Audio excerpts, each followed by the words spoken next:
ওয়াসসালামু আলাইকা শাফিউল মুজনিবিন। সম্মানীয় উপস্থিতি, আজকে উপস্থিত আমাদের অত্র এলাকার দুজন খুব সুপরিচিত ব্যক্তিত্ব। ইতিমধ্যেই আপনারা আমাদের পরিচয় পেয়েছেন। ভূমিকা দীর্ঘায়িত করার সুযোগ নেই, সময় সংক্ষেপ। অলঙ্কার শাস্ত্র তথা আরবিক যেটা আমরা বলি বালাগা, ইলমে বালাগা, ইলমে ফাসাহার মধ্যে একটি বিষয় রয়েছে মুক্তাজায় হাল, সময় এবং স্থানের পরিপ্রেক্ষিতে, demand of situation, demand of time. সময় এবং স্থানের পরিপ্রেক্ষিতে কথা সংক্ষেপ করতে হয়। সে সুবাদে আমি আমার আলোচনায় কোনো ভূমিকা যাচ্ছি না, সর্বদা অতটুকু বলবো, মহান আল্লাহ রাব্বুল আলামিনের বারগাহে রাইতে লক্ষ কোটি শুকরিয়া জ্ঞাপন করছি। আজকে প্রচণ্ড হিট ওয়েভ, তাপদাহের পরেও এই ফয়জানে মুস্তাফা সাল্লাল্লাহু আলাইহি সাল্লাম সংস্থা কর্তৃক আয়োজিত আসল এই নূরানি ইরফানি মাহফিল, আমাদের মাসুম বাচ্চা যারা জান্নাতি পরিবেশে আজকে অনুষ্ঠানে যে ব্যবস্থাপনা করা হয়েছে, এই ফয়জানে মুস্তাফার সংস্থাকে অন্তর কৃতজ্ঞতা জ্ঞাপন করছি। পাশাপাশি লক্ষ্য করে দরুদ সালামের নাজরানা পেশ করছি। আকাই নামদার তাজদার মদিনা নূরে মুজাসসাম ফখরে মজদার সরওয়ার কায়দা শোষিত নির্যাতিত নিষ্পেষিত মানবতার কান্ডারি রাসূল আরবি নবী করিম সাল্লাল্লাহু আলাইহি ওয়াসাল্লাম নূরানি পাক কদমে অসংখ্য অজস্র অযুত অগণিত দরুদ সালামের আবারও নাজরানা পেশ করছি, স্মরণ করছি।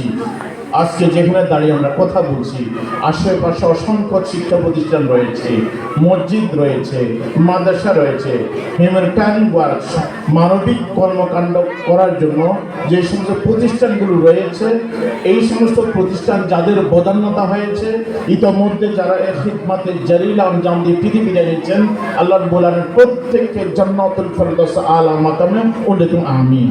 আর যারা বেঁচে আছেন, আপনাদের পূর্বপুরুষের পক্ষ থেকে যারা এখনো দায়িত্ব পালন করছেন, মসজিদ, মাদ্রাসা, সামাজিক কর্মকাণ্ডে ইখলাসের সাথে, একনিষ্ঠতার সাথে যারা কাজ করছেন, আল্লাহ রাব্বুল আলামিন ওনাদেরকে হায়াতান তাইয়্যিবাতান তাওয়িলা দান করে আমিন। সম্মানিত উপস্থিতি, আল্লাহ রাব্বুল আলামিন মহাগ্রন্থ আল কোরআনে বলেছেন, হাল ইয়াস্তাবিল্লাযীনা ইয়া'লামুনা ওয়াল্লাযীনা লা ইয়া'লামুন। রাসূল করিম সাল্লাল্লাহু আলাইহি সাল্লাম যেখানে আল্লাহ রাব্বুল আলামিন কুল হাল ইয়াস্তাবিল্লাযীনা ইয়া'লামুনা ওয়াল্লাযীনা লা ইয়া'লামুন, টেল দেম ও প্রফেট সাল্লাল্লাহু আলাইহি সাল্লাম, aren't they equal, the ignorant and illiterate or literate or educated person? শিক্ষিত অশিক্ষিত তারা কি আদৌ এক হতে পারে? শিক্ষিত অশিক্ষিত তারা কি আদৌ এক হতে পারে? আল্লাহ একটা ট্যাগ কোয়েশ্চন দিয়েছেন, ইংরেজি গ্রামারের পরিভাষাটা ট্যাগ কোয়েশ্চন। এটা মানে শ্রোতার মনে কি কল্পনা, তার স্বীকৃতি নেওয়ার জন্য আল্লাহ বুঝাতে চাচ্ছেন শিক্ষিত অশিক্ষিত এক হতে পারে না। এটা হচ্ছে মূল ভাষ্য। এই শিক্ষার যে গুরুত্বটা ইতিমধ্যে আমার পূর্ববর্তী বক্তা সুন্দরভাবে উপস্থাপন করছেন। হয়তো বিষয়গুলো কঠিন, অতি অল্প সময় আপনাদের বুঝতে কঠিন হয়েছে। আশা করি সর্বপ্রথম সন্তানগুলো ভালো হয় কখন? সন্তানগুলো ভালো হয় কখন? যখন বাবা মা ভালো হয়, মুরব্বিনী কেরাম ভালো হয়। পছন্দ রাষ্ট্র আমাদের ব্রেনে একটি জাতিকে যদি ধ্বংস করতে হয়, at first the education sector must be demolished or destroyed. কোনো জাতিকে ধ্বংস যদি করতে হয়, সর্বপ্রথম তার ওই জাতির শিক্ষা ব্যবস্থাকে ধ্বংস করতে হবে। আগের শিক্ষা ব্যবস্থা সিলেবাসের মধ্যে তার জীবনে ছিল ডক্টর মোহাম্মদ শহীদুল, আমরা দেখেছি ওই মানে কি বিভিন্ন ঘটনা নিয়ে এসেছেন। এই ঘটনাগুলো দেখা যায় সবগুলো সহিহ বুখারীর ঘটনা দেখা যায়। আমাদের ডক্টর শহীদুল্লাহ, ডক্টর আল্লামা ইকবাল, তারপর আমাদের আছেন দার্শনিক হচ্ছে ইমাম গাজ্জালী রহমতুল্লাহি আলাইহি, তারপর আলা হযরত শাহ মুহাম্মদ ফাজলে বেরলভী রহমতুল্লাহ। এইভাবে বলতে অসংখ্য কথা। তো কথা হচ্ছে এটাই, আমরা সন্তান কখন ভালো পাবো, আলোকিত সন্তান কখন পাবো, এনলাইটেড সিটিজেন আমরা সিটিজেন কখন পাবো? যদি আমাদের বাবা মা ভালো হয়, মুরব্বিনী কেরাম ভালো হয়। সুতরাং সন্তান ভালো হওয়ার আগে আল্লাহর কাছে দোয়া করতে হবে নবীর পক্ষ থেকে। এই যে বিয়ে ব্যবস্থাপনা, বিবাহ, আমরা যে বর্তমান বিবাহ ব্যবস্থাপনা যেটা হয় ম্যারেজ ম্যানেজমেন্ট, এটা অত্যন্ত লজ্জাস্কর বিষয়। কারণ এখান থেকে মানে কি হবে, স্বামী স্ত্রী দুজনের মানে কি মিশ্র এই মানে আপনার মানে তাদের যৌথ প্রচেষ্টায় আল্লাহর কোনো সন্তান দিবে। এখন আমার বিয়ে ব্যবস্থাপনার মধ্যে যদি পশ্চিমাদের অর্থ সংস্কৃতি ঢুকে যায়, হিন্দুয়ানি সংস্কৃতি ঢুকে যায়, এখানে তো ভালো কোনো কিছু আশা করা যায় না। এই কারণে না করিম বোনাপাট বলছেন, if you give me good mother I shall give a good nation. তিনি বলছেন তোমরা যদি আমাকে একটু সুশিক্ষিত মা দাও, আমি তোমাদের একটু সুশিক্ষিত জাতি দিব। আমরা এটা বলবো না, আমরা বলবো ইফ ইউ গিভ মি মুত্তাকি মাদার আই শ্যাল গিভ এ মুত্তাকি নেশন। তোমরা যদি আমাকে মুত্তাকি মা দাও, যে আমার সকালে ভোরে ভোর উঠে আজানের আগেই উঠে তাহাজ্জুদ নামাজ পড়া যায়, আল্লাহ রাব্বুল আলামিনের সিজদায় কদমে সিজদায় পড়ে যায়, ওই মহিলার সন্তান হবে আল্লাহওয়ালা সন্তান। এই কারণে ইফ ইউ গিভ মি মুত্তাকি mother I shall give you মুত্তাকি নেশন। মারা আপনাদের কথাগুলো মেসেজ পৌঁছে দেবেন। আজকে আমাদের এখানে অনেক মা নেই, আমি যে সমস্ত প্রোগ্রামে যাই ওখানে গার্ডিয়ানদের রাখার জন্য আমরা উদ্বুদ্ধ করি। তাহলে ভালো মা যদি হয় সন্তানও ভালো হবে। আপনি যতই উন্নতম বীজ রাখেন, বীজটা যদি একটা পাথরের মধ্যে রাখা হয়, এই বীজটাই কখনো সার অঙ্কুরোদ্গমন হবে না। কারণ বীজ উৎপাদন হওয়ার পেছনে পানি লাগবে, মাটি লাগবে, আলো বাতাস সংস্পর্শ লাগবে। তো পাথরের মধ্যে যদি আমি উন্নতম বীজ দিয়ে দিই কোনো কাজ হবে, কারণ এখানে পানি নেই, মাটি নেই। তো দুটির সংস্পর্শ যদি না হয় তাহলে সুন্দর কোনো বীজ উৎপাদন হবে না। তদ্রূপ আমাদের মারা, আমাদের বাবারা, আমাদের মুরব্বিনে কেরামদের দায়িত্ব হচ্ছে, আল্লাহ তুমি আমাকে এমন একটি কলিজার টুকরো দান করো যে সন্তান দাঁড়িয়ে বলবে রব্বির হামহুমা কামা রাব্বায়ানি সগীরা। এই কথাটা বলার সাথে সাথে আল্লাহ রাব্বুল আলামিনের রহমতের দরিয়ার জোশ আসবে।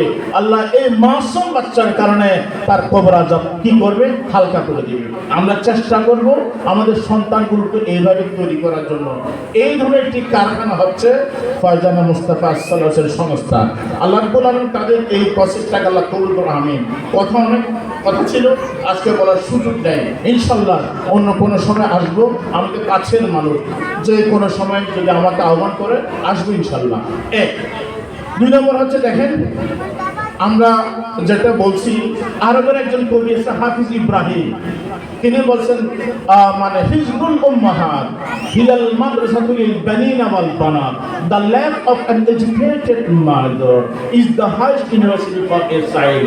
একজন সুশিক্ষিত মায়ের কোল হচ্ছে একটি সন্তানের জন্য সর্বশ্রেষ্ঠ বিশ্ববিদ্যালয়। কারণ আমি একজন টিচার, আমার কাছে একজন সন্তান আছে আপনাদের 10 বছর পরে, কিন্তু 10 বছর পর্যন্ত আপনার কোলে থাকে, ভাইয়ের আদরে থাকে, বোনের আদরে থাকে, মায়ের সংস্পর্শ থাকে, বাবার সংস্পর্শ থাকে, দাদার কাছে থাকে।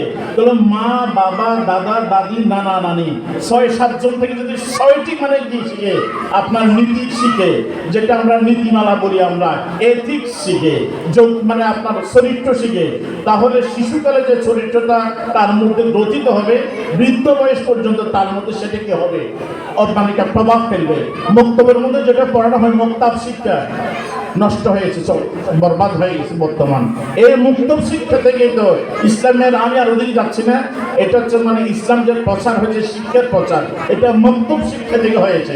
এটা যে ঐতিহাসিক কথা, অনেক দূর যেতে চাচ্ছি না আমি অতটুকু শেষ করতে চাই। তাহলে আজকের এখান থেকে শিক্ষা হচ্ছে, আমরা মুরব্বীরা আগে একটু আমরা রেকটিফাই হয়ে যাই, আমরা একটু ভালো হয়ে যাই, আমি একটু কান্না করি।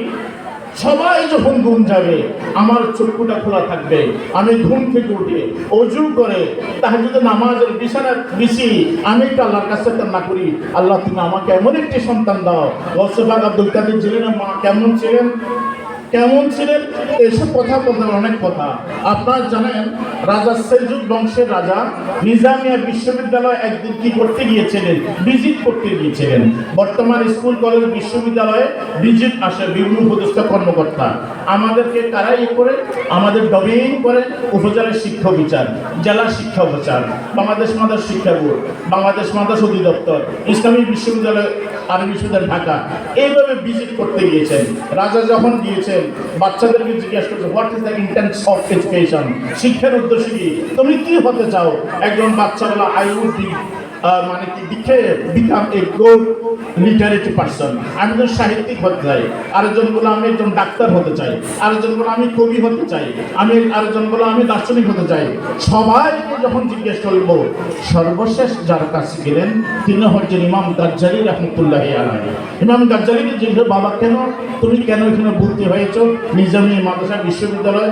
তিনি বলছেন, আমি তেমন বড় কিছু হতে চাই না, তবে এমন জ্ঞান অর্জন করতে চাই যে জ্ঞান দ্বারা আল্লাহ এবং তার রাসূলকে আমরা চিনতে পারবো, বুঝতে পারবো, অনুধাবন করবো, আমি রেসপেক্ট করতে পারবো, অনার করতে পারবো। এই উদ্দেশ্য আমার এখানে ভর্তি। রাজা ওই সেলজুক বংশের রাজাদিন বলছিল, আজকে যদি ইমাম গাজ্জালী রহমতুল্লাহ না থাকতো, বুলডোজার দিয়ে আমি নিজামী বিশ্ববিদ্যালয় ধ্বংস করে দিতাম। একটি সন্তান যেন আমি এই প্রতিষ্ঠানকে টিকে রাখেছি, তিনি হচ্ছেন ইমাম গাজ্জালী রহমতুল্লাহ আলাইহি। এগুলো হচ্ছে আমাদের জন্য শিক্ষা।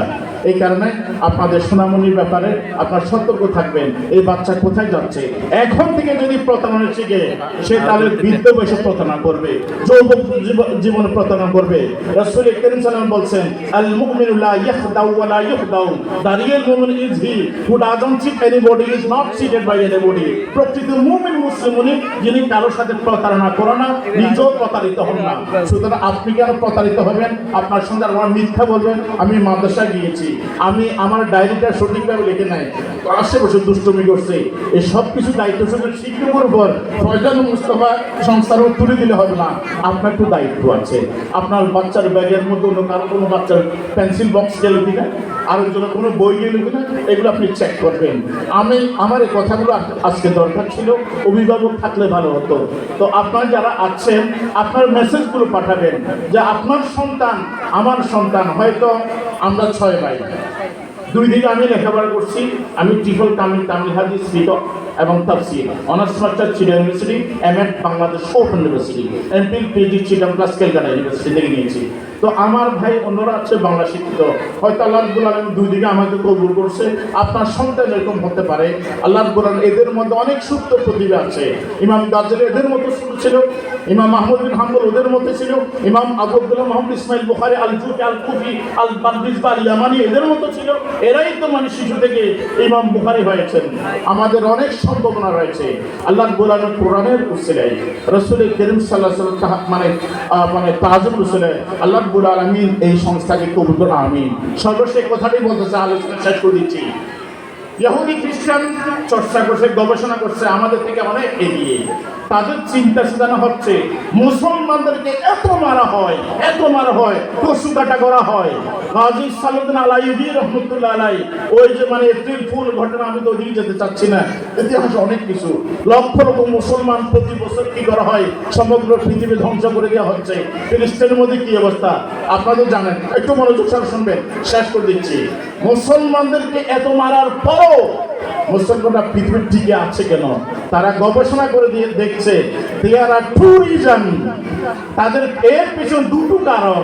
একটা হচ্ছে দা হোলি কোরআন, একটা হচ্ছে কোরআনকে বুকে ধারণ করে, লালন করে, ভালোবাসে, মাথায় রাখে। এই একটি কারণে মুসলমানদেরকে ধ্বংস করা যাচ্ছে না।